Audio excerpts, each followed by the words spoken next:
Karthigai Deepam serial October 7 நாளைக்கான எபிசோடில் என்ன நடக்கலாமா அப்படிங்கிறத ரிவ்யூவாக பார்க்கலாங்க.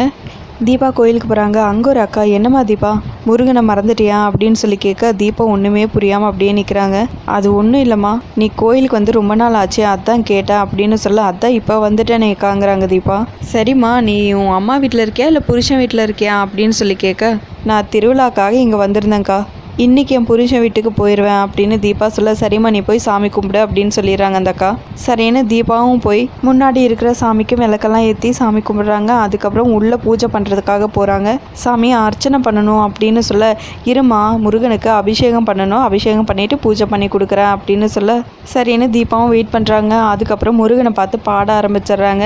அங்கே இருக்கிற பூசாரியும் அபிஷேகமெல்லாம் பண்ணிகிட்ருக்காங்க. அதுக்கப்புறம் முருகனுக்கு அலங்காரம் பண்ணிகிட்ருக்காங்க. இன்னொரு பக்கம் ஐஸ்வர்யா பூபதி கிட்ட, என்ன காரை பார்த்துட்டியா அப்படின்னு சொல்லி கேட்க, பார்த்துட்டேன் மேடம், இதோ ஃபாலோ பண்ணி போயிட்டே இருக்கேன் அப்படின்னு சொல்ல, சரின்னு ஐஸ்வர்யா கட் பண்ணிடுறாங்க ஃபோனை. அதுக்கப்புறம் ஒரு இடத்துல கார் வந்து மறைஞ்சிருது. லாரியில் பூபதி அந்த காரை தேடி போயிட்டே இருக்காங்க. ஒரு இடத்துல கார் நிற்கிறத பார்க்குறாங்க. அண்ணன் கார் கரெக்டாக நின்றுட்டுருக்கு, அடித்து தூக்கிடுறேன் அப்படின்னு கூட இருக்கிற ஒரு ஆள் சொல்ல, இதோ இப்போ பாரு அடித்து தூக்குறேன் அப்படின்னு சொல்லிட்டு பூபதியும் போய் அந்த காரை இடிச்சிடுறாங்க. கொஞ்சம் தூரம் தள்ளி போய் அந்த லாரியை நிறுத்திட்டு உடனே ஐஸ்வர்யாவுக்கு கால் பண்ணுறாங்க. ஐஸ்வர்யாவும் இவங்க காலுக்காக வெயிட் பண்ணிகிட்டே நின்றுட்டுருக்காங்க. இவங்க கால் வந்ததும் அட்டன் பண்ணி பேசுகிறாங்க. என்ன பூபதி சொல்லு, எல்லாம் முடிச்சதா அப்படின்னு சொல்லி கேட்க, அதெல்லாம் அடித்து தூக்கியாச்சு மேடம், உயிருக்கு எந்த ஆபத்தும் இல்லாமல் ஒரு தட்டு தட்டியாச்சு அப்படின்னு சொல்ல, நான் உன்னை லைட்டாக தான் அடிக்க சொன்னேன், இப்போ என்ன இப்படி சொல்கிற அப்படின்னு ஐஸ்வர்யா கேட்க, மேடம் நீங்கள் சொன்ன மாதிரியே பண்ணுறதுக்கு நான் என்ன கம்ப்யூட்டரா, கார் நின்றுட்டு இருந்துச்சு, அப்படியே ஒரு இடி இடிச்சிட்டேன், ஆனால் உயிருக்கு எந்த ஆபத்தும் இருக்காது அப்படின்னு பூபதி சொல்ல, சரி உன்னோட அக்கௌண்ட்டில் நான் மணி ட்ரான்ஸ்ஃபர் பண்ணி விடுறேன் அப்படின்னு சொல்லிட்டு ஐஸ்வர்யா ஃபோனை கட் பண்ணிடுறாங்க. சரிடா நமக்கு இன்னைக்கு பிரியாணி தான் அப்படின்னு சொல்லிட்டு பூபதியும் அவங்களோட ஃப்ரெண்டும் 2 பேரும் ஹாப்பியாக பேசிகிட்டே போகிறாங்க. அதுக்கப்புறம் அபிராமியோட கார் டிரைவர் வந்து பார்த்துட்டு, தின்ன கார் இடிச்சிருக்கே அப்படின்னு சொல்லிட்டு உடனே வீட்டுக்கு லேண்ட்லைனுக்கு கால் பண்ணுறாங்க. அந்த நேரம்னு பார்த்து யாருமே வீட்டில் இருந்து வந்து ஃபோன் எடுக்க மாட்டேங்கிறாங்க. கரெக்டாக ஐஸ்வர்யாவே வராங்க. ஏற்கனவே ஒரு வாட்டி இந்த லேண்ட்லைனில் பேசி தான் இந்த பிரச்சனையாச்சு, இப்போவும் யாரும் வர மாட்டேங்கிறாங்களே அப்படின்னு சொல்லிட்டு சரின்னு ஐஸ்வர்யாவே போய் ஃபோன் எடுக்கிறாங்க. மேடம் நான் மணி பேசுகிறேன் அப்படின்னு சொல்ல, எந்த மணிங்கிறாங்க ஐஸ்வர்யா, உங்கள் வீட்டில் வேலை செய்கிற கார் டிரைவர் மணி மேடம் அப்படின்னு சொல்ல, வேலை முடிஞ்சிருச்சு போல இருக்கு அப்படின்னு ஐஸ்வர்யா அப்படியே மனசுக்குள்ளேயே யோசிக்கிறாங்க. சொல்லுங்க மணி அப்படின்னு சொல்லி கேட்க, மேடம் கார் பிரேக் டவுன் ஆயிடுச்சுன்னு சொல்லிட்டு ஒரு ஓரமாக வண்டியை நிறுத்திட்டு நான் மெக்கானிக்கை கூப்பிடலான்னு சொல்லிட்டு போயிருந்தேன். ஆனால் வந்து பார்க்கும்போது கார் வந்து ஏதோ வண்டியால் ஆக்சிடென்ட் பண்ண மாதிரி இருந்துச்சு மேடம் அப்படின்னு சொல்ல, அப்போ அத்தைக்கு என்னாச்சுங்கிறாங்க Aishwarya. Madam car break down ஆனதுமே அவங்க வேற ஒரு கார் பிடிச்சி அவங்க காஞ்சிபுரம் போயிட்டாங்க அப்படின்னு டிரைவர் சொல்ல, சரி நான் வீட்டில் இருக்க எல்லார்கிட்டையும் விஷயத்த சொல்லிடுறேன் அப்படின்னு சொல்லிட்டு ஐஸ்வர்யா ஃபோனை வச்சிடறாங்க. இவன் வேற பணத்தை வாங்கிட்டானே, இப்போ என்ன பண்ணுறது, அந்த கார்த்தி இங்கே இருக்கக்கூடாது, தீபாவும் இந்த வீட்டுக்கு வந்துடக்கூடாது அப்படின்னு சொல்லி யோசிச்சு உடனே குணாவை ஹெல்ப்புக்கு கூப்பிடுவோம் அப்படின்னு சொல்லிட்டு குணாவுக்கு கால் பண்ணுறாங்க.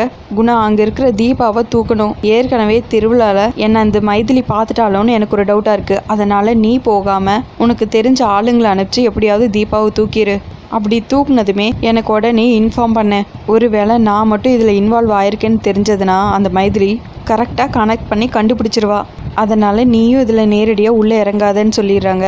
குணாவும் அதுக்கு ஓகேன்னு சொல்லிட்டு ஆளுங்களை அனுப்புகிறாங்க தீபாவை தூக்குறதுக்காக. இன்னொரு பக்கம் அருண் ரொம்பவே டென்ஷனாக இருக்காங்க. கரெக்டாக அப்போ கார்த்திக் வராங்க. கார்த்தியோட அப்பா அருணை எவ்வளவோ கூல் பண்ண ட்ரை பண்ணிகிட்டே இருக்காங்க. ஆனால் அருண் ரொம்பவே டென்ஷனாக இருக்காங்க. கார்த்திக் வந்ததும் கம்பெனியில் நடந்த ஒரு சில ப்ராப்ளம்ஸ் பற்றி சொல்கிறாங்க. ஆனால் அதை கார்த்தி ரொம்பவே கூலாக ஹேண்டில் பண்ணுறாங்க. வர வேண்டிய ரா மெட்டீரியல்ஸ் எதுவுமே வரலை அப்படின்னு அருண் வந்து கம்பெனி ப்ராப்ளம் எல்லாம் சொல்லவும், கார்த்திக் வந்து ஒருத்தருக்கு கால் பண்ணி எல்லா ப்ராப்ளத்தையும் சால்வ் பண்ணுறாங்க. இதை பார்த்தா கார்த்தியோட அப்பா, பார்த்தியா கார்த்தி இதை எப்படி ஹேண்டில் பண்ணுறான்னு, நீ எதுக்கு இவ்வளோ டென்ஷன் ஆகுற அப்படின்னு சொல்லிட்டு இருக்காங்க. இல்லைப்பா எனக்கு இது செட் ஆகாது கார்த்தி, நீயே பேசாமல் எம்டிஆர், என்னால் இந்த ப்ரெஷரெல்லாம் ஹேண்டில் பண்ண முடியாதுங்கிறாங்க அருண். அண்ணா போக போக பழகிரும், இதெல்லாம் ஒரு பெரிய பிரச்சனையே இல்லை, இதோட டீட்டெயில்ஸ் எல்லாம் எனக்கு சென்ட் பண்ணுங்க, எல்லாத்தையும் நான் பார்த்துக்கிறேன், அது மட்டும் இல்லாமல் நான் யூஎஸ் போனாலும் என்னோட ஒரு கண் இங்கே தான் இருக்கும், அதனால் நீங்கள் எதுக்கும் பயப்படாதீங்க, நீங்கள் பழக வரைக்கும் நான் உங்களை கைட் பண்ணுறேங்கிறாங்க கார்த்திக். இதை பார்த்து ஐஸ்வர்யா செம கடுப்பாயிடுறாங்க. இந்த விஷயத்த சொல்லியிருந்தா நானே அதுக்கு ஒரு சொல்யூஷனை சொல்லியிருப்பேன், ஆனால் பொண்டாட்டிக்கிட்ட கேட்குறதுக்கு சங்கடப்பட்டுட்டு இப்படி தம்பிக்கிட்ட அவமானப்பட்டு நிற்கிறாரு இந்த மனுஷன் அப்படின்னு சொல்லிட்டு மனசுக்குள்ளேயே திட்டிகிட்டு இருக்காங்க. கார்த்திக்கும் சரி நான் கிளம்புறேன், நான் ஏர்போர்ட்டுக்கு போகிறதுக்குள்ளே எல்லா டீட்டெயில்ஸும் அனுப்பிச்சிருங்க, நான் முடிச்சு கொடுத்துட்டு போயிடுறேன்னு சொல்லிட்டு அங்கேருந்து கிளம்பிடுறாங்க கார்த்திக். இன்னொரு பக்கம் அபிராமி எப்படியோ தீபாவோட வீட்டுக்கு போயிடுறாங்க. அதுக்கப்புறம் ஜானகி இவங்கள பார்த்ததுமே மைதிலி சம்மந்தியமாக வந்துட்டாங்க, நீ வா அப்படின்னு சொல்லிட்டு கூப்பிடுறாங்க. 2 பேரும் வெளியே போய் அபிராமியை ரிசீவ் பண்ணி கூட்டிகிட்டு வராங்க. சம்மந்தி அம்மாவுக்கு குடிக்கிறதுக்கு ஏதாவது எடுத்துகிட்டு வா அப்படின்னு ஜானகி சொல்ல, அதெல்லாம் ஒன்றும் வேண்டாம், எனக்கு கொஞ்சம் தண்ணி கொடுங்க அப்படிங்கிறாங்க அபிராமி. சரின்னு மைதிலையும் போய் தண்ணி எடுத்துகிட்டு வந்து கொடுக்குறாங்க. அதுக்கப்புறம் அபிராமி குடிச்சிட்டு அந்த வீட்டையே சுற்றி பார்க்குறாங்க. எப்படி தான் கார்த்திக் 3 நாள் இந்த வீட்டில் இருந்தானோ அப்படின்னு சொல்லி யோசிக்கிறாங்க. அந்த வீட்டுக்குள்ளே ரொம்பவே ஹீட்டாக இருக்கிறதுனால எனக்கு ரொம்ப புழுக்கமாக இருக்குது, நான் கொஞ்சம் நேரம் ஏசியில் உட்காறேன். தீபா எங்கே, எப்போ வருவா அப்படின்னு சொல்லிட்டு அபிராமி கேட்குறாங்க.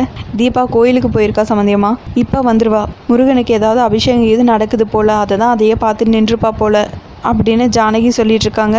சரி கோயில் எங்கே இருக்குது அப்படின்னு அபிராமி கேட்க, கோயில் இங்கே தான் பக்கத்தில் தான் இருக்குங்கிறாங்க ஜானகி. சரி எனக்கு ரொம்ப புழுக்கமாக இருக்குது, நான் காரில் ஏசியில் உட்கார்றேன், தீபா வந்தது நாங்கள் அப்படியே கிளம்புறோம் அப்படின்னு அபிராமி சொல்ல, என்ன சம்மந்தமாக இப்படி சொல்லிட்டீங்க, நாங்கள் உங்களுக்காக சாப்பாடெல்லாம் ரெடி பண்ணிட்டோங்கிறாங்க ஜானகி.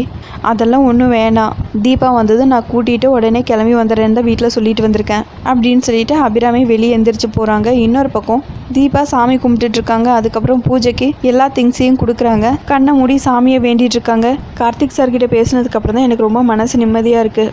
அவர் ஊருக்கு கிளம்புறதுக்குள்ளே நான் போய் அவரை பார்க்கணும் அப்படின்னு தீபா மனசுக்குள்ளேயே வேண்டிட்டு இருக்காங்க. சரின்னு பூசாரியும் தேங்காய் உடைக்கிறாங்க. தேங்காய் அழுகி இருக்கு. அதை பார்த்ததும் இதை சொல்லி அந்த பொண்ணை கஷ்டப்படுத்த வேணாம், நம்ம மாற்றி வச்சிருவோம் அப்படின்னு சொல்லிட்டு தேங்காயை மாற்றி கொடுத்து தீபாவுக்கு பிரசாதமும் கொடுக்குறாங்க.